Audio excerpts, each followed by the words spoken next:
Hello everyone, X-Walk Hill Bethelite here. And are Jehovah's Witnesses good parents? Are Jehovah's Witnesses good parents? Well, the answer to that is no. The answer to that is no. To be good at something, you have to be able to complete the role of that thing. If you tell your employer you want a raise because you're good at your job, and he asks, well, why do you say you're good at your job? And you say, well, it's because I don't beat up anyone at work. I don't steal anything from my job at work. I don't cuss everybody out at work. He's like, wait. It's nice that you don't do those things, but can you fulfill your job description completely to say you're a good employee, good at doing something? The answer is no, I can't really fulfill my job description. I just don't do anything outrageously wrong. That doesn't make you a good employee. That's the same with the parents inside Jehovah's Witnesses. Do they starve their children? Do they beat their children? Are they raping their children? Are they murdering their children? Some of them may be. But even if they are not doing those extreme things, are they fulfilling the role completely as a parent? Some of us with Jehovah's Witness parents were so neglected as children that we think just being fed makes them a good parent. Just having a roof over your head with some lights on. You know, some of the examples of parenting are so bad that our expectations are so low for Jehovah's Witnesses as parents that as long as they got some food on the table and the light on, and those are nice things, but that doesn't mean that they're fulfilling the role as a parent. Now, are Jehovah's Witness parents protecting the physical well-being of their children? Well, not if they're Jehovah's Witnesses, because if that child needs medical treatment, if Watchtower says, hey, that child is going to die before it receives certain medical treatments, that parent would then let that child die rather than allow that child to be treated by a physician. There's certain medical treatments that Watchtower has just determined the Bible is referring to, even though those medical treatments didn't exist. As dumb as it is, even though the medical treatments didn't exist when those scriptures were written, they couldn't have been referring to those medical treatments. They had to have been referring to the pagan practices that it says it was referring to, not medical treatments that didn't exist. But if Watchtower just wants to assume, well, let's just throw in medical treatments, well, that parent would then let that child die. So the parents that are Jehovah's Witnesses, if they're Jehovah's Witnesses, are not looking out for the physical well-being of the child. It's up to Watchtower as to whether or not the child lives or dies in certain situations. So that's a knock against parents who are Jehovah's Witnesses. Are the parents looking out for the child's best, just common interest? Just common interest. Well, parents send their kids to Bethel. We all know this, that they will send their kids to Bethel in droves. Well, what does this include? This includes the child working for an organization for free, possibly waiting tables, possibly cleaning floors and windows for free. this is not in the best interest of the child. And Watchtower, we all know, has been downsizing. We all know about, by now, hopefully, the Bethel layoffs as to the reason why ex-Bethelites like myself are no longer there is because they essentially had layoffs. So you mean to tell me I'm going to send my child to work for free? That child's not building up any kind of bank account or anything like that. They could use the child for 4 or 5 years of free labor, then just put them out. No savings, nothing for that child to fall back on, but hopefully they got some parents that can take care of them. That is such a bad idea that there's no way that Jehovah's Witness parents that do that, and most of them want their kids to go to Bethel, are looking out for the common well-being of the child. That parent is looking out for their own well-being, because parents that send their kids to Bethel, they get praised for it. If a father sends his son or daughter to Bethel, he may get a title. They're looking out for themselves, how they look in front of the congregation, not the kid. The kid's about to go and work for free. Free labor. Parents will go and take their daughters to Bethel, and they're willing to hand them off to anybody there. It doesn't matter if this is a 60-year-old man and this is an 18-year-old girl.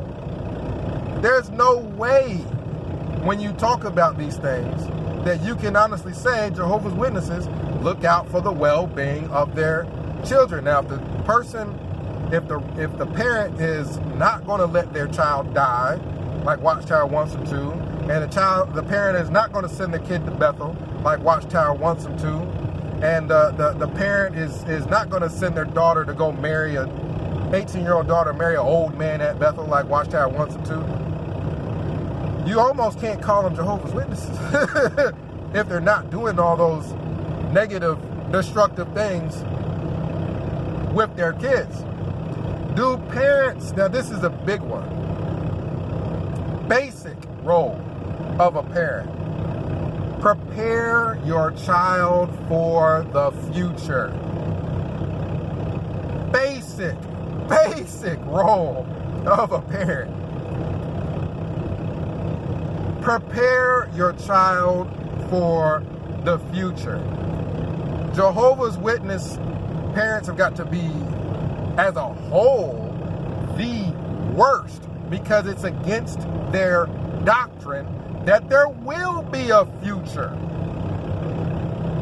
They're thinking that the end of the world, the apocalypse, the destruction of all mankind that aren't Jehovah's Witnesses, are coming either tomorrow or next year or maybe a year from then. So they're not thinking about preparing their kids for the future. Some of those kids might get lucky and maybe their dad had a business and had them helping them with the business, and they just so happen to end up with some skills because of that. But they're primarily focusing on having their kids knock on doors. Is that not true? True or false? Jehovah's Witnesses are known for knocking on doors. That's what they're focusing on having their kids do. If their kids left high school and just focused all their time on knocking on doors and passing out the magazines and standing next to carts, to a Jehovah's Witness parent, that's something to be proud of. That's a good thing.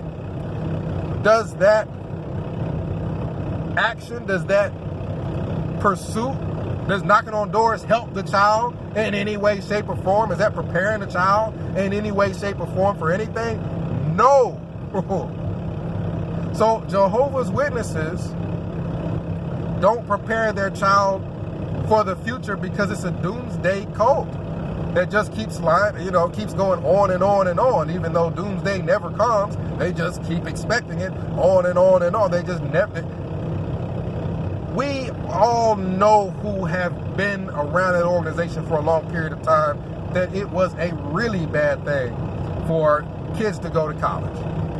If a child went to college, I think, matter of fact, a recent broadcast with Tony Tight Pants Morris mentioned about not sending kids to college because they're so worried that their kid won't remain in the cult if the kid gets some education. This looks stupid now because the end never did come. We're going to be in 2020. We're going to be in 2020. Back in 2000, back before then, those parents that are Jehovah's Witnesses were not focusing on giving their kids any kind of education because they thought that the end of the world would have been here. Armageddon would have been here. They were wrong. Those kids are now grown adults, some of which with no education, or they're further behind in their education than what they would have been had they had normal parents. So the parents don't look after the child's physical well-being. Child needs certain medical procedures. According to Watchtower, that kid needs to die or have a high chance of dying by not having that medical procedure. So the parent will allow it. If Watchtower says, well, your kid needs to work for free at Bethel for a number of years, and then if we want to lay them off or just tell them leave after we get what we want out of them, we'll do that. And parent will send them on off to do that. So you're talking about parents that will do whatever Watchtower says, whether it's in the child's best interest or not. And then with being ostracized, the Jehovah's Witnesses oftentimes won't let their kids get involved with after-school activities and sports and things that will allow that child to grow socially and make friends and things that could benefit that child in the future. If that child gets a sports scholarship, that could greatly benefit that child in the future. Well, the parent won't let the kids. This is also a big thing that most people that have been around the organization of Jehovah's Witnesses know about. Jehovah's Witness parents generally don't let their kids get involved with anything extracurricular. When you add all these things together, along with, okay, well, we're going to ostracize our kids from other kids at school.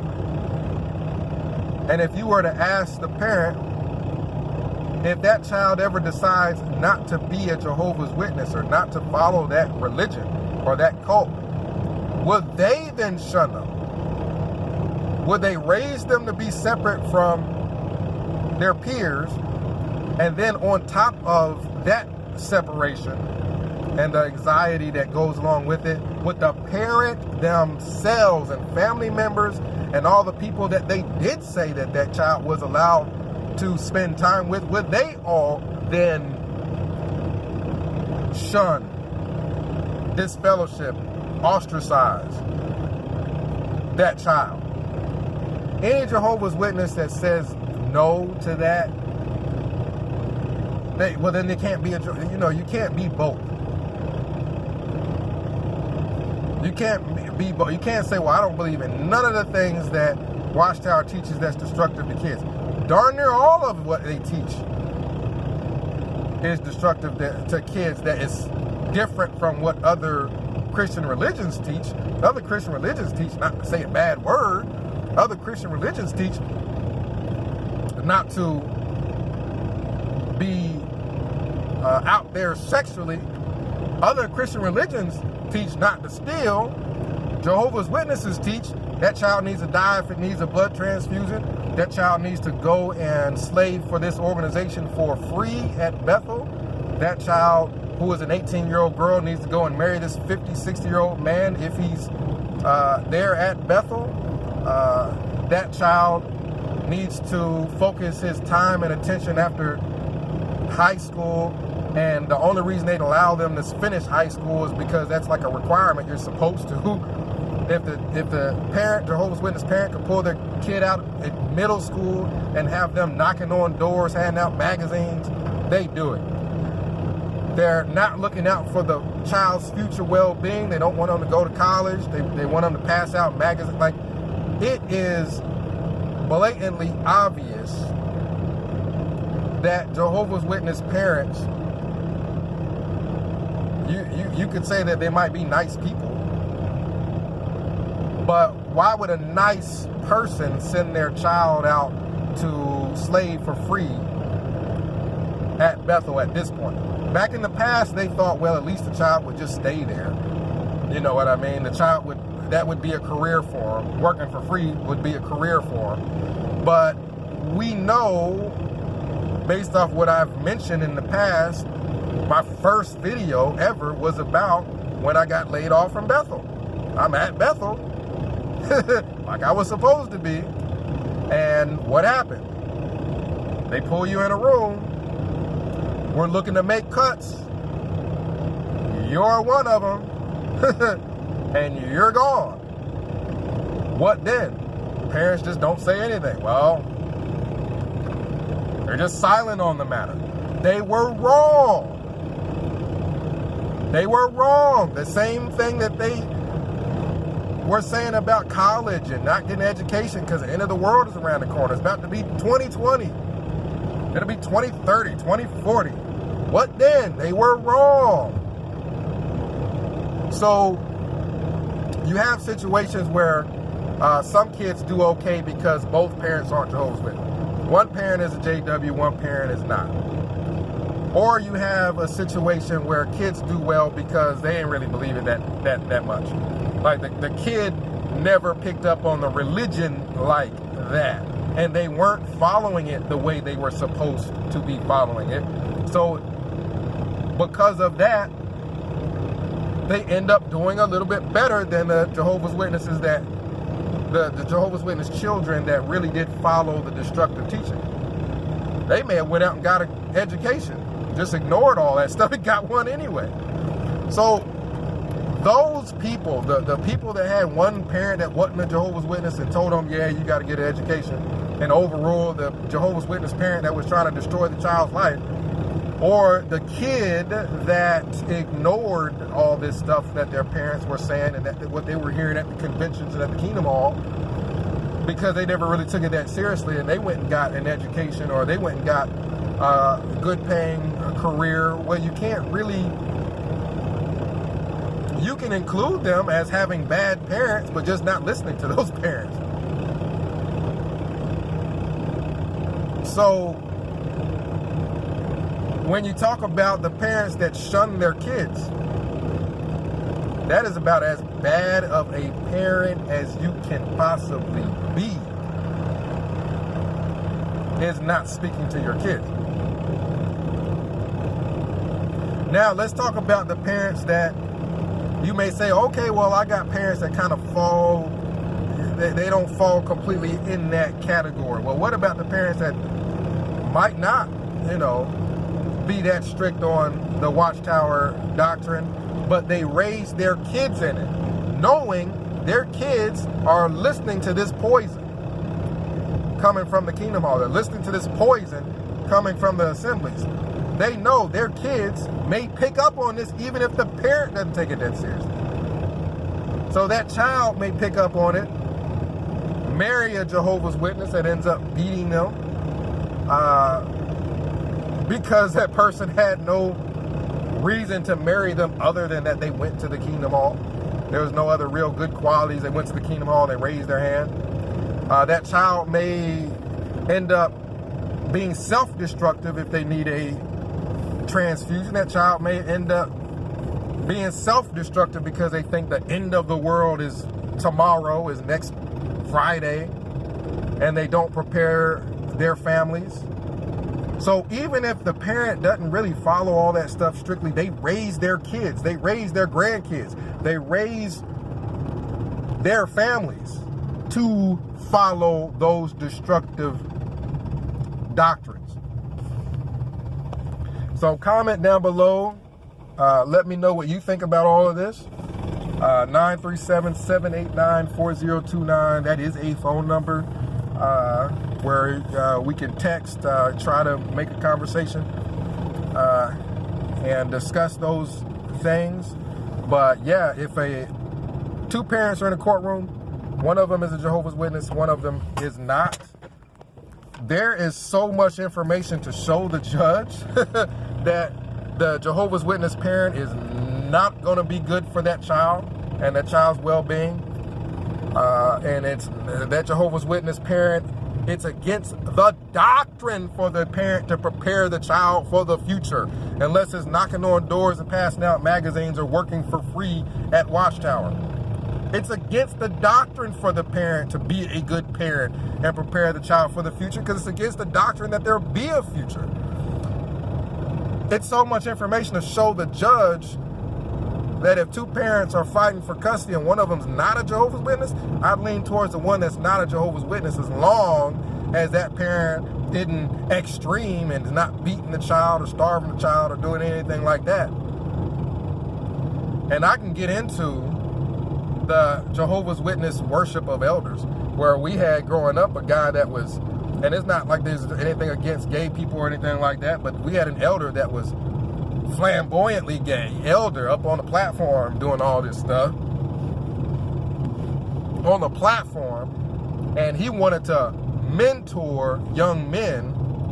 And don't you know, parents would just send their kids right on over that flamboyantly gay elder's house. They don't protect their kids at all like a parent that had any kind of common sense would. So again, comment down below. Let me know what you think. X-Walk Kill Bethelite signing out.